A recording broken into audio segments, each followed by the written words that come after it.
Welcome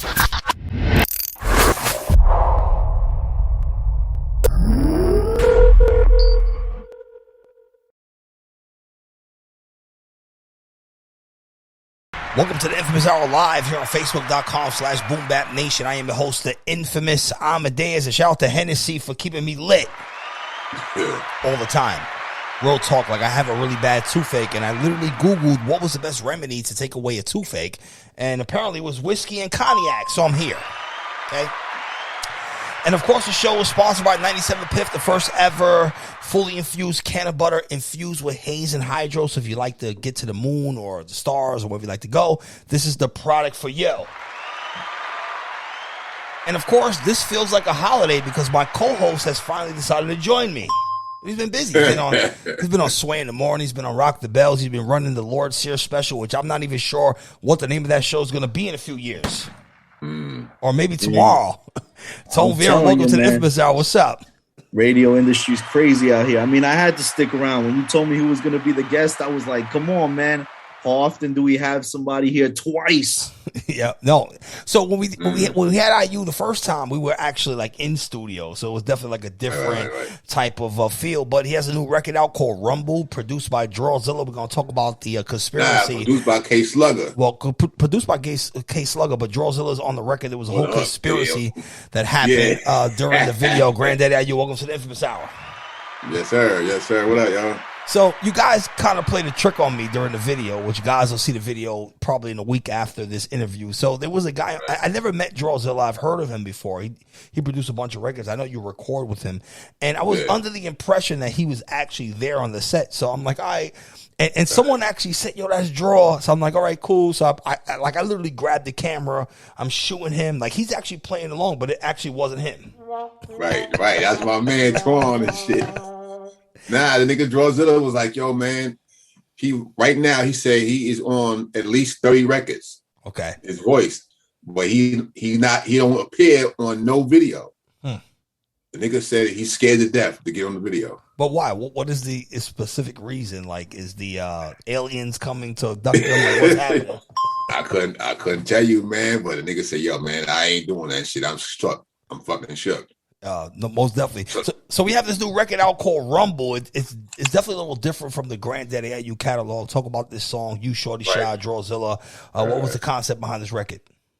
It was just like, you know what I'm saying, my man K Slugger from Sweden. I think he was from Sweden, you know what I mean? He thinks he's from Sweden. I think he was, he definitely from overseas, you know what I'm saying? But he produced for my man John Jiggs. So you know what I'm saying? They got a good chemistry going. So I was like, yo, just tell nigga send me some joints and shit. So he sent me a couple of joints, and that was a joint that stood out to me. You know what I'm saying? And you know what I'm saying? It just Drawzilla actually liked the beat, and he like, I'm gonna do the hook. And it just came together. So we like, all right, fuck it. This is what it is. Like, I don't like when I make music, I don't really like try to concentrate on it's gonna be a fucking this kind of record or that kind of record. Is just like whatever grabs me at the time, that's what I do. You know what I'm saying? Of course, it's important to go off like your mood. I want you now. This record is we played it on Shade 45 and it did really well. People loved it. They called in and was like, "Yo, this is it right here." So, what do you think was that factor of the song that made it stand out? That made you say, "I'm gonna make this a single"? To me, it was a hook. I like the hook. The hook was catchy to me. You know what I'm saying? I can hear the rumble. Like, oh shit! All right, let's go. That shit it just gravitated to me. I was like, all right, let's go. This is what it is. I know. Imp on the other joint, the one up. But we still got that in the cut. You know what I'm saying? Definitely building on the progressive. Now, when people see this interview, the first question they're gonna ask us is, why isn't Granddaddy I.U on Drink Champs, right? And if you watch Drink Champs, literally almost every single episode, when it comes to giving flowers, Nori will say, you know, my favorite rapper is Granddaddy I.U. And it's like repetitive, like over and over. Probably, I think there's like almost 300 episodes, and you're probably mentioned in probably 1/3 of those episodes. So why don't we have an episode with you on there? I mean, we've seen everyone on there. What is the exact reason why we haven't had this interview happen? I couldn't tell you the exact reason, but I think it's because you know, like right now, niggas go on relevancy. You know what I'm saying? And so I don't have I stopped making records like from years ago. So I don't have a lot of joints out right now. So maybe he just, you know what I'm saying? Maybe he waiting for me to build my shit up. I don't know. But he definitely told me, I was going to be on there in January. You know what I'm saying? And I'm like, all right, cool. Like he'll hit me from time to time, just out of nowhere, like text me like, yo, peace, you know what I'm saying? Salute to this, that, and the third word. We going to do it. Nigga, I'm just waiting. I mean, it don't matter to me. You know what I'm saying? I feel like the fact that he big me up every time we get on there, you know what I'm saying? Hey, that's good for me. I can't be on some bullshit because he ain't bring me on the show. I know he got powers that be behind the set, Puffy, this, that, and the third word, and all that shit. They probably be like, you know what I'm saying? All right, that's your favorite nigga, whatever. But is he gonna bring the numbers to? You know what I'm saying? And I don't have a problem with that. I don't have a problem with that. Yeah, I definitely don't think it would be like a numbers thing because I'm sure a lot of people would be interested in catching up with you. Do you think it's just more like out of sight, out of mind, and maybe the pandemic kind of plays a role in this? I don't know. I can't say out of sight, out of mind as far as he's concerned because he be hitting me. You know what I'm saying? He hit me out of nowhere. It'd be like, yo, you know, salute, nigga. I just want to give you your flowers right now. You know what I'm saying? I love your shit, whatever, you know what I'm saying? Me and him was always cool. You know what I'm saying? But when I first caught the word, they was like, yo, that nigga Nori looking for you. I'm like, Nori looking for me. I'm thinking because I already had heard, you know what I'm saying, his get down in the club, you know what I'm saying? They be, you know what I'm saying, be fucking getting in the club and fucking niggas up and all that other wild shit, robbing niggas and doing wild shit, you know what I'm saying, with the murder unit shit. So I'm like, what did I fuck this nigga girl or something? Like, what the fuck he look for me for? Like, I had no idea. He just was like, yo, I inspired him from some shit I said years ago. I thought it was some beef shit. You know what I'm saying? But then I met him. He called me to come to I forgot what studio they was in. I came to the studio, niggas laid me out, gave me all types of whatever I wanted, order it. You know what I mean? Like, he just wanted to say like, yo, I respect your shit, nigga. You inspired me. And I was like, wow, that's some cool shit because a lot of niggas would not do that. I got a possible solution for you. Maybe you should reach out and be like, yo, I need you on this Rumble remix. Find a reason to get him in the studio. Then when you're there, just record the episode right then and there. They say he's not rhyming no more. That's what they told me. Nah, I'm pretty sure if he's around your energy, he'll want to rhyme again. You know what I'm saying? Yeah. That'd be some shit. Yeah, he's definitely getting the podcast money. Now, you know, recently, like in the last week, I've kind of gone viral with this concept talking about the reasons why hip-hop is not celebrated as far as when it comes to radio and television considerations when legendary artists are dropping music, right? And I used a reference to Method Man, who just dropped the album Meth Lab 3. But you won't hear Meth Lab 3 on the same rotation as Fabio Foreign, but in reference, if Garth Brooks dropped something, you would hear him on country stations as much as a new country artist. In your opinion, and we spoke about this before, but in your opinion, why do you think this happens in 2022 when people can consume music in a different way? Why do you think a Method Man album is not as prioritized when he has major label backing? Maybe not now, but previously. We talk about hundreds of $1 million into the Wu-Tang, hundreds of $1 million into Power, and into the Method Man and Redman brand, which is a whole different situation. Why do you think this is still possible in this day and age? I think it's because a lot of suckers in the music industry. You know what I'm saying? Like, you know, at first they thought this shit wasn't gonna last at all. You know what I'm saying? So maybe it's like, you know, excuse me. I don't know. It's just kind of funny because like if you really look at it, Jay-Z, Nas, the niggas that's older is really the niggas that's really running the game. Mm. And when you know what I'm saying? But they always say it's a young man's sport. So they got the narrative out that, you know what I'm saying, if you over 40, you washed. How is that though? The shit that Nas just dropped was crazy. You know what I'm saying? Even I don't know how old J. Cole is, but that nigga ain't young either. No, he's close to 40. So when he hit 40, that's it for him? Nah. You know, it's just a different shit, man. I don't know. But you're right. If it was fucking David Bowie, one of them niggas, is on. And everybody going to see him. I don't know, man. You tell me. You've been in this shit long as I have. Yeah, it's one of those things that we definitely talk about a lot. We feel like the OGs don't get the respect they're due, and especially like since they're still a lot of them are still recording music. Like for instance, I saw that Cool G Rap is actually working on a new album.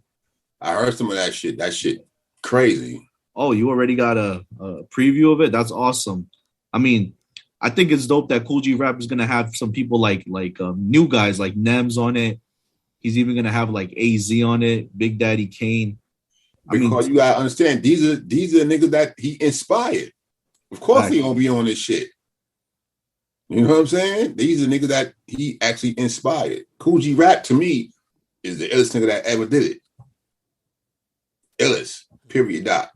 Yeah, you ain't kidding.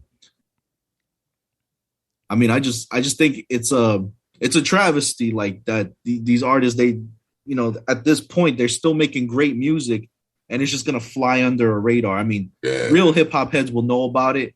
They'll talk about it for a week. You know, that's just because of the day and age we live in. And that should be gone. And then people just like it, just kind of just comes and goes, and it's like it's not like back in the day where people talked about an album for like 2-3 years. Right? Because the shit wasn't saturated like it is now. The shit is overly saturated right now. Everybody trying to be a fucking rapper.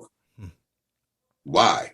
Yeah. It's much different. You know, Tone, let me redirect a question to you. You know, you're not really on here that much, but working in the radio perspective, like behind the scenes and seeing how radio was organized, you know, is it a fair assessment to say that the OGs don't have the same shot as the young guys? I mean, Shade 45 is a very diverse station where you will have like a Lil Baby record play after a Granddaddy I.U record. Rock the Bells is, you know, completely old school, but is the structure with kind of arranged like this, or is it more about, you know, people understanding or the legends understanding the new structure of music where they have to kind of release content a little quicker?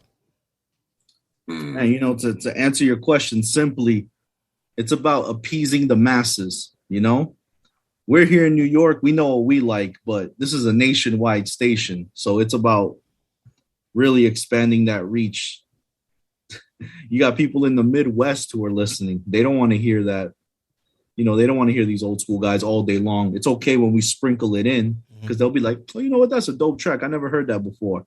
But for them to hear it consistently, they got like, nah, we want to hear some of this new stuff because that's what they're curated to listen to. Conditioned, quote unquote. Yes. Conditioned. Right. You know, IU, often we have top 5 conversations when it comes to like who's the best MC of all time. And you've been a prolific writer and ghostwriter, right? So, you know, and a lot of people didn't write their own shit. Let's be clear. Like even your top 5 rappers and all your lists didn't create every word that they ever said or ever put on the song. So should we consider everybody in the top 5? Like what is the actual criteria at this point, right? Now that I address this, right? You know, when we hear top 5 lists, a lot of times guys will name 1 through 5 and have a bonus. And I can always pick one person at least that didn't write everything. Right. So what is the fair assessment of what a top 5 artist is? Most definitely, you have to write all your shit. That's off the rip. How you can't be considered in no category, nigga, as top if you ain't write your shit. Mm-hmm. As far as I'm concerned, but I'm gonna tell you, Cool G Rap is my number one. Everything else could be whatever. You know what I'm saying? It could be fall into whatever place, but Cool G Rap number one. Rakim definitely is in there. Big Daddy, yeah, you know what I'm saying. I could put Big Daddy Kane in there. Slick Rick. I gotta go back. I gotta say no, but I gotta go back to like niggas like Spoonie G and Grandmaster Caz. You know what I'm saying? Because if it wasn't for them, it wouldn't be Big Daddy Kane, Cool G, Silver. You know what I'm saying? Like the niggas that we always big up. Nas would be Nas if it wasn't for Cool G Rap. I was there. I seen a nigga sitting in G Rap kitchen just writing way before he came out. You know what I'm saying? But yeah.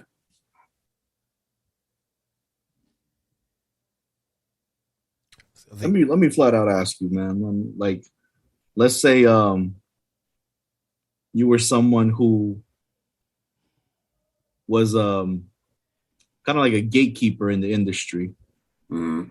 How would you go about, working with hip hop music nowadays? Would you like still keep that boom bap sound alive? I mean, I'm not trying to say it's dead either, but would you push that more out to the masses, or would you want would it be like an equal thing? Would everybody get a shot to shine? Like, how would you go about things? If I was a gatekeeper, yeah, I would definitely base everything on lyrics. If you got lyrics, then all right, we can do something.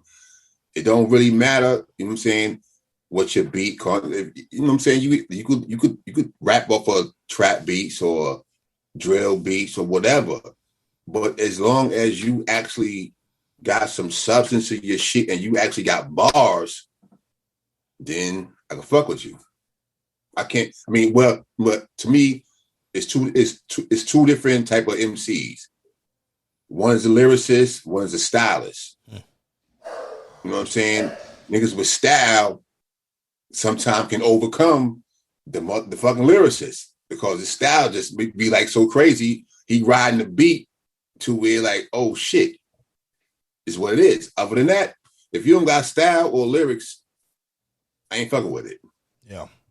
That's a pretty a fair way to look at it. Now, another problem that we have with hip hop within the hip hop community is that we label everyone as a legend, right? And it's like every single person that's ever dropped a record in the '90s, if you had a record deal, you're a legend. Like for example, like someone like Diamond Shell, for example, right? So the Grand Imperial Diamond Shell was on Cold Chillin'. Right. And his brother.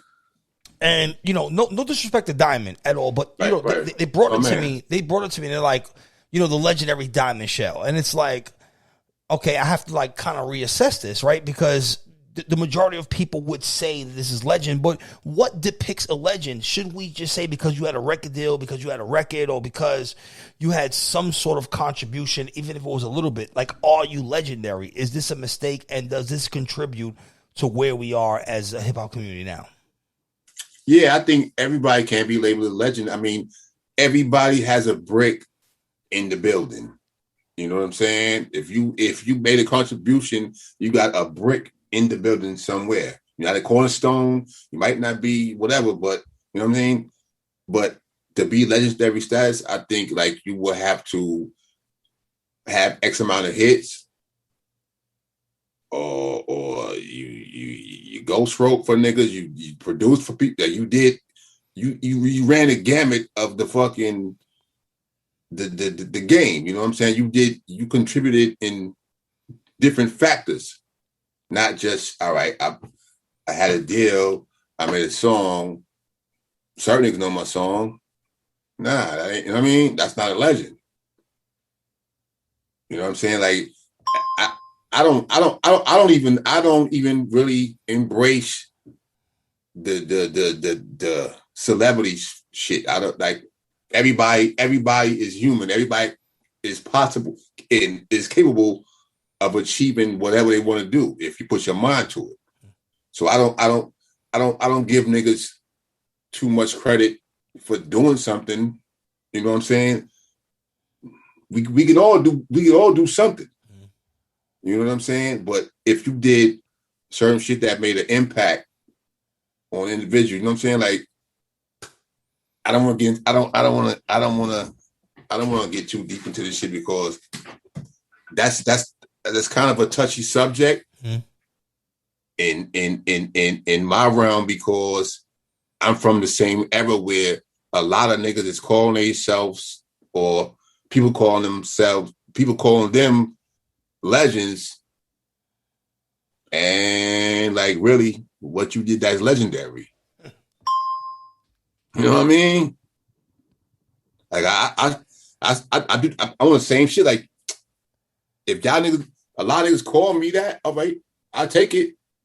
But if you want to argue with me, nigga, I did a song with Biggie, I did a song with Jay-Z, I did a song with Big L, I produced for fucking KRS-One, produced for fucking Helter Skelter, Roxanne Shante wrote, and I'm saying I did X amount of shit where I can stand up and be like, all right, I got an argument. Some niggas, he made a record. Okay, that's a legend. If that's a criteria, then everybody that ever made a record is a legend.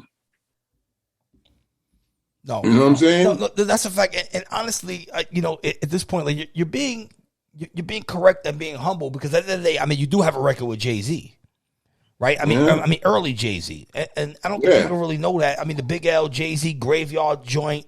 I mean, you're on there, so yeah.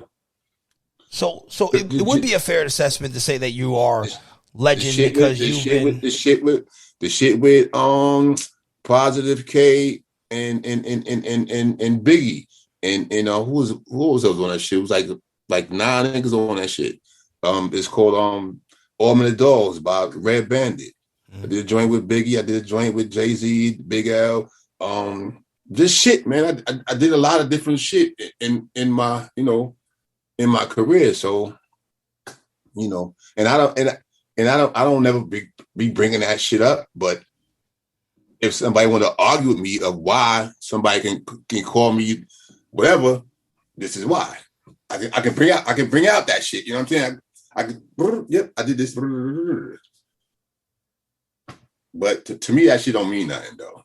Really, you know, yeah, that shit don't mean nothing. What you doing right now is you still nice. That's the thing, is you still nice. I believe I'm still nice, my nigga. You know what I mean? Tone, Granddad I.U talking that talk. He name dropped a lot of people, Tone. Biggie, Big L, Jay-Z. Jay-Z. Right there, enough said. Helter Skelter, KRS-One. Ooh. Ice-T. Come on, man. Like, Roxanne Shante. How fucking the Big Mama shit. If you know about that, come on. That's, I mean, but you don't even need to keep going. Enough said. Right. Enough said. Right. Yeah, we talk about how, like, you know, these rock groups, they're like, these guys are like in their 70s, like Kiss, fucking Iron Maiden, and it's like they still, not only do they still tour, they sell out arenas still.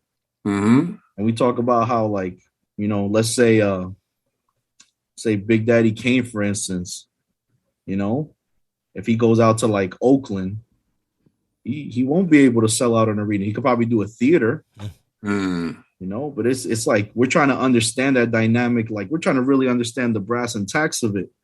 But the truth is, it starts with us, like the consumers. We follow the trend. We're followers. I think it's a narrative. I think it's a narrative out there that, you know what I'm saying? A long time ago, they were saying this shit. They've been saying this shit for a long time. Like, you know what I'm saying? Rappers got an expiration date. You know what I'm saying? And then after that certain rap, they ain't taking for you no more. And I think because they started saying that shit, it became true. You know what I'm saying? Because how you want to? I just heard Cool G rap latest shit. That nigga is nice than the motherfucker. Nobody can fuck with him right now. So how can it be like nobody's checking for him? Except for hardcore hip hop fans that is of an older age. I don't understand. If I heard somebody right now and I don't know who he is or how old he is or whatever, and the shit's hot, that's it. That shit's hot. Nobody can say to me, well, he's 55 years old, so you can't like it. Fuck you mean?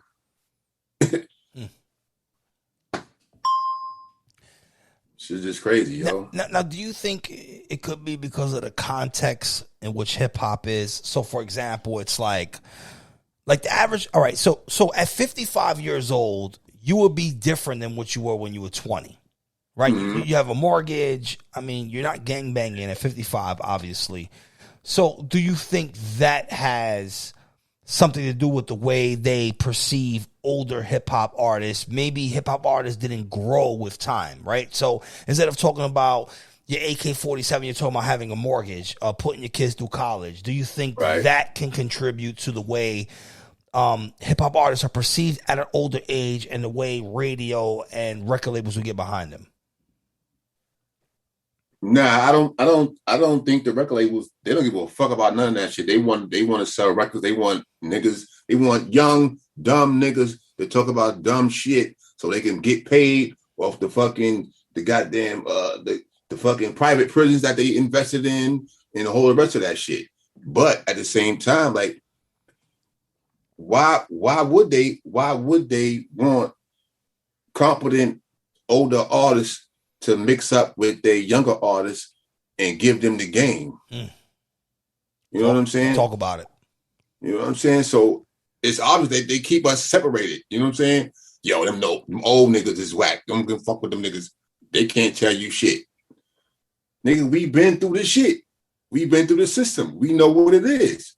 You know what I'm saying? But just like when you was younger, your moms, your pops, they can't tell you shit. But they've been through it. You know what I'm saying?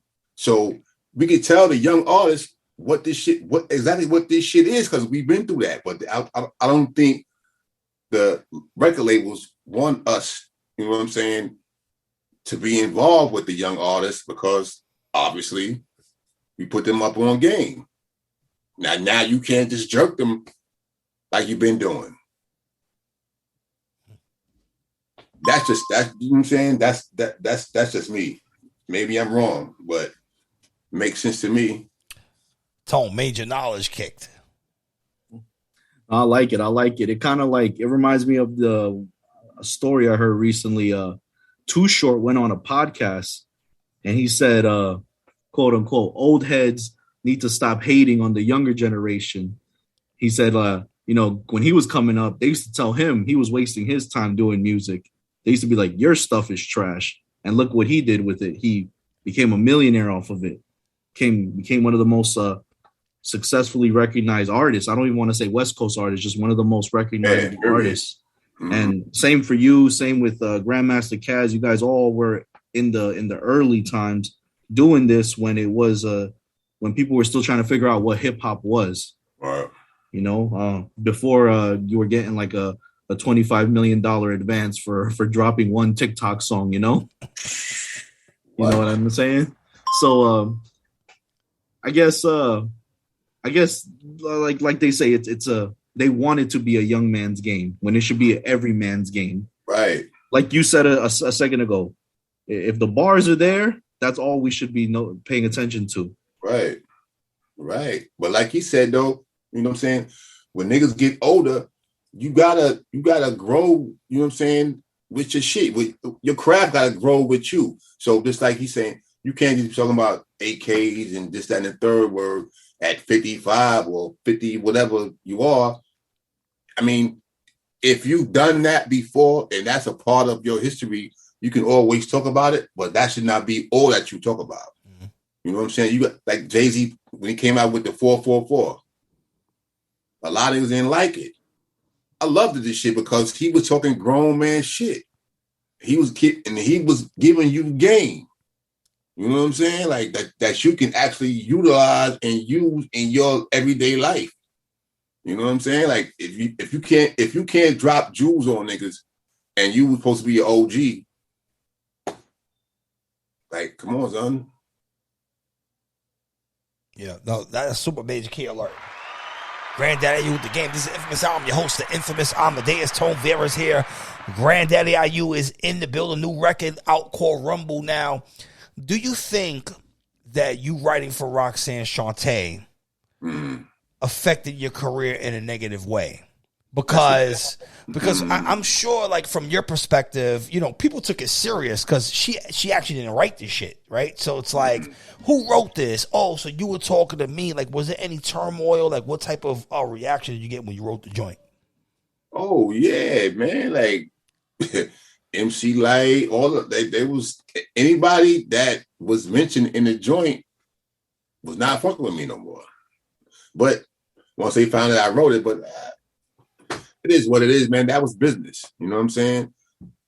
The nigga Fly Todd asked me, yo, listen, I want you to write a certain song.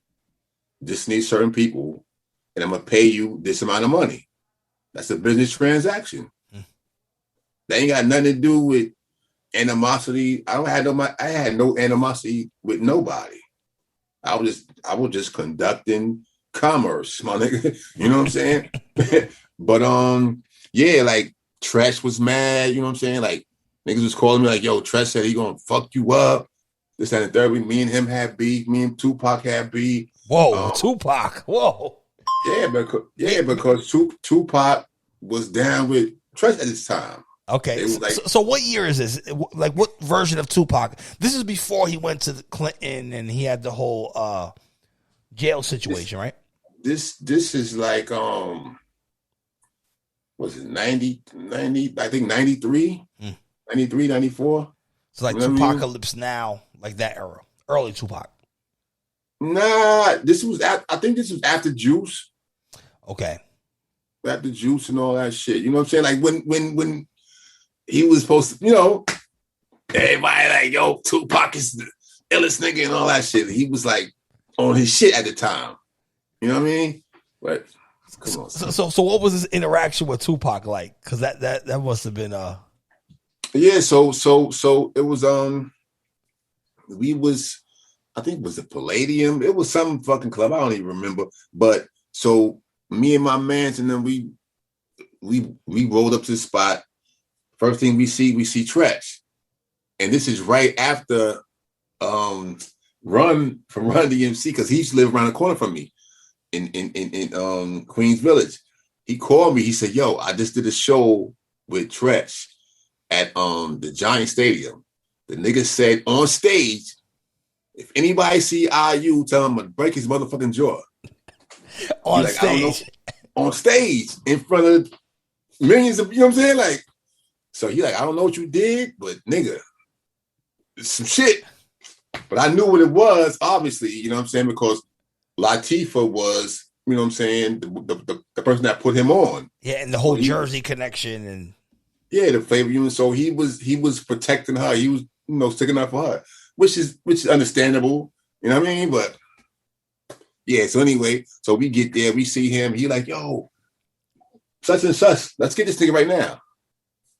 I'm like, what the fuck you talking about?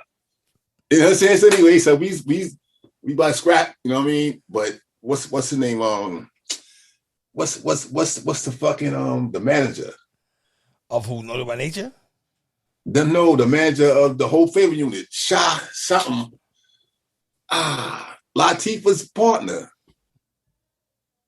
Anyway, so they manager, Shah, his name is Shah something.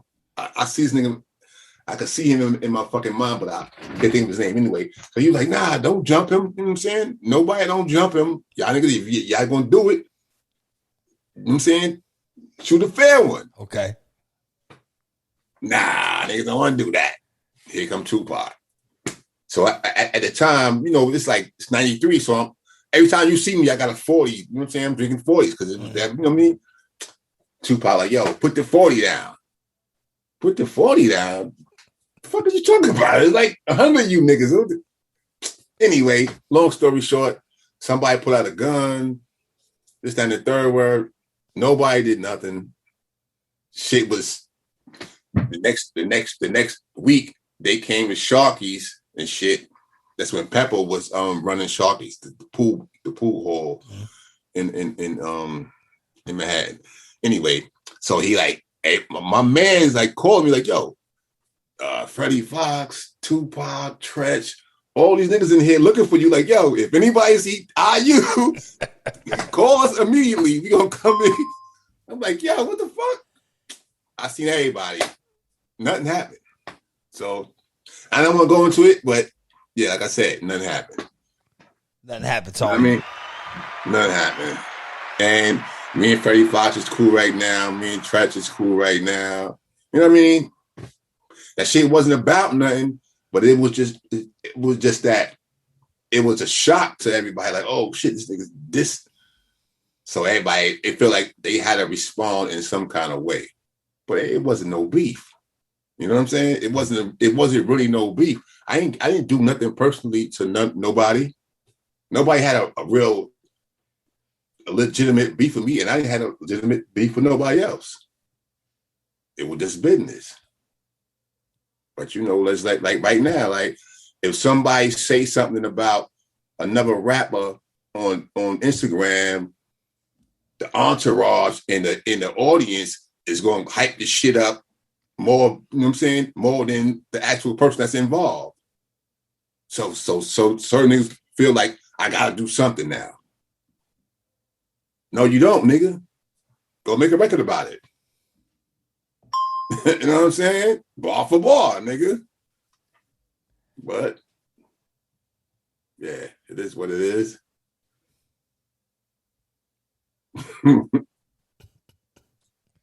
What a story.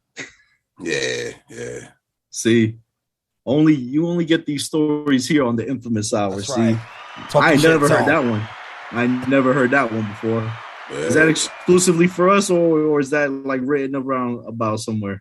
Nah, man. If somebody asks me what it is, I'm gonna tell them what it is. I don't hold my. You know what I'm saying? I don't hold my tongue. I got the inside scoop, Tone. Nice. The real shit. Oh, listen. It was that shit went on for a minute too. Like we was bumping heads in different places, spots, and all that shit. Like I said, nothing never happened. So off of the Roxanne Shante record, like you was literally having drama. Yeah. Niggas were saying I got blackballed because of that shit. I don't know if that's true, but how can you know?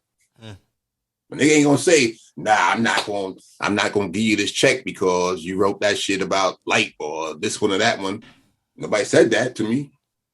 I know that shit, you know, started going down here, but that was Cold Chillin' was going down here at the same time too. So I can't, you know what I mean? I can't say it was one thing or another. Don't. Man, what would you have changed back then? Nothing. I would have did that shit any day because to me it was business. Nigga said, I'm gonna pay you this amount of money to write a song about these people. Okay. Nobody from their camp didn't pay me not to write it. I'm gonna write it. I'm gonna get the money.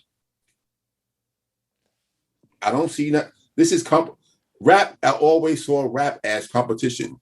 If you listen to early rappers' rhymes, they always talking some shit, but you never. If you remember, niggas trying to discover who the fuck are you talking about. You know what I'm saying? Like niggas said such and such and such. Is he talking about Rakim? Is he talking about Big Daddy Kane? Is EPMD talking about this one? You know what I'm saying? Like, yeah, you're right. I always did wonder who these sucker MCs were, you know? Right. You know what I'm saying? Because it was always a competition thing. So I ain't think none of it. So I wouldn't change that. do you think the development of technology, like when it comes to like social media and people having phones, kind of ruined the sport of rap music or just being MC, like the competitiveness? I never thought about that one. I never liked the fact that rappers be writing their phones, writing their rhymes on their phone and be in the booth and shit, reading off their phone. But if that's your method, hey man, you know what I'm saying? Like I think technology actually just made everybody else lazy. You know what I'm saying? Like right now, I don't know nobody's phone number because all I gotta do is press a button. Back in the days, I know everybody's shit off the top. If I was to get locked up right now with not know nobody's phone number, fucked up. Not my wife, not my mom, not my kids. I don't know the phone number. I only know the number to the station. That's it. You be fucked up, man. It just shit make niggas lazy. You know what I mean? But it is what it is, man. Most definitely. This is the Infamous Hour. I'm your host, the infamous Amadeuz. Granddaddy I.U is here. And Tone Viera, the legendary radio personality, producer, holding it down. Sway in the morning, Lord Sear, Rock the Bells. I've had Tone Viera. Oh, we need to get on. We need to get on that Sway in the morning, yo. Y'all talk to Tone, man. He's the guy. Yeah, we need to get on that, man. The guy's here right now. You got to do your pitch. Like, all right, so if you want to get, let's say, for example, right, all right, you want to get on Sway in the morning. You got Tone Viera. He works the boards every single day on Sway in the morning. What is the Granddaddy IU pitch to get on a platform like that? Nigga, you know what it is. Get me on there. Fuck. Fuck, man. Word. You know what it's actually, it's a lot simpler than you think, man. I mean, I'm pretty sure Sway already knows who you are. So it's it's just as simple as picking up that phone. Like, yo, Sway, you got some time next week for me? I ain't got that nigga number. I know him. I'm saying he fuck with me. When I see him, the nigga always salute. You know, give me all that shit. Yeah. But you know how niggas be. You know how that shit is, man. No, one of the lessons that I learned working with Lord Sear specifically, right, is that, people that are in the hip hop industry, they hate when you put a middleman in between someone they know. Right? So like this is like a fucking pet peeve, like all the way through. So like if you know Lord Sear, for example, if you know Tone personally, you have history and you guys see each other in the street, like, and then you send me to talk to him, like that automatically kind of disqualifies people. Like, why are you sending inf when you could just call me directly? That shit is whack. But no, if I had his number, I would call him. That's what I said. You know what I'm saying? If I had a number, I would call. Nigga, I don't be on that bullshit, nigga. Like, yo, listen, you got a platform I need to be on. What's up? Yeah, definitely. Tone, final question. Man, I felt like the last time we did the interview, we got a lot out the way, but I guess my final question for today is, so with that remix to Bumble, bro? What up? Are we gonna get a remix, a follow-up single? Like what's happening with this project right now? Because I feel like you got some momentum right now, and I feel like that's the momentum you need to keep carrying now. But what are you gonna follow it up with? Well, I got a couple of joints in the stash already, and I'm constantly working on joints right now. I just got back into it. You know what I'm saying? But I'm working on joints. So, like I say, I got like at least 5-6 joints. Me and Shorty Shy. I just did a couple of joints with my man Duma and shit. I'm just working, man. It's working. Yeah, for sure. Finally, like, what advice would you have to MCs that are in your position right now, right? Guys that, had records in the late 80s, had records in the early 90s, and they find themselves in a cross path where they feel like they can still contribute to hip-hop, but they may feel like people are not listening. Like, talk to them directly. Yeah, I would say, man, keep doing your shit, man, and keep putting it out there because, like, a lot of niggas gonna try to discourage you and saying, you know what I'm saying, you too old or whatever have you. As long as you putting shit out there and somebody hearing it, it could take that one person and be like, yo, like say you got a cousin, right? And he heard the shit like, yo, Inf, this nigga just dropped some shit. This shit is crazy. I'm gonna play this shit. You know what I'm saying? It take that one person sometimes and to pass it off to you or to pass it over to somebody else that is in a position that can get this shit played or that can spread it around. Like this don't never give up. If you know that you nice, just keep doing your thing. It's just something's gonna come about it. You know what I'm saying? Something's gonna come out of it. Legendary advice from the legendary Daddy I.U. This is the Inphamus Hour every single Thursday, 9 p.m. EST, here on Boom Bap Nation, Facebook, Tone Viera, where they can find you at. Yo, man, I'm on across all social media platforms at tone.viera, tone.viera. Make sure you drop me a message. Let me know what's happening with y'all, man. Tap in. For sure. Daddy I.U. where can follow you at? On Twitter, I'm Daddy I.U. On IG, Granddaddy_IU, Facebook fan page, Granddaddy I.U. That's it. For sure. What I'm saying? And of course, and wait. Granddaddy.bandcamp.com too. You know what I'm saying? Major key alert, get them physicals out. Yeah. For sure. And of course, I'm the Inphamus Amadeuz, Sirius XM Shade 45 every single Thursday, noon EST for the new hip hop picks. Matter of fact, I'm not even playing new music on the radio, man. Fuck that. Straight throwbacks. I was playing new music. Fuck them niggas, man. No disrespect. I'm gonna do a video about that soon, right? Because I literally did, before I get out of here, I literally did like a mix, right? Literally for 4 months. And I was playing nothing but new hip hop records. I mean, I was pulling everybody's shit out. Like, the guy in Nebraska that had bars and the legendary artists. And none of these niggas subscribe to Sirius XM. None. So now I'm in a weird position, Tone, where it's like, okay, you want me to support you, but you're not supporting me. Am I wrong for that, Tone? I mean, you want the DJ to support you, but you're not even listening to me playing your shit on a national platform. Like, what the fuck? Not at all. Not at all. It always makes me laugh when people don't even know the proper name of the station. They're like, yeah, Shady 45. I listen to you guys all the time. Yeah. Do you? You don't even feel like quizzing them. You just, because they, by calling it Shady 45 on Shady. Cyrus XM. Yeah, it's just fucking terrible. Cyrus. It's fucking terrible. So if you're an OG watching or you're independent artist, please make sure you tune in. Make sure you have the right station name, the right mix name, and make sure you say my name the right way, the Inphamus Amadeuz. Okay?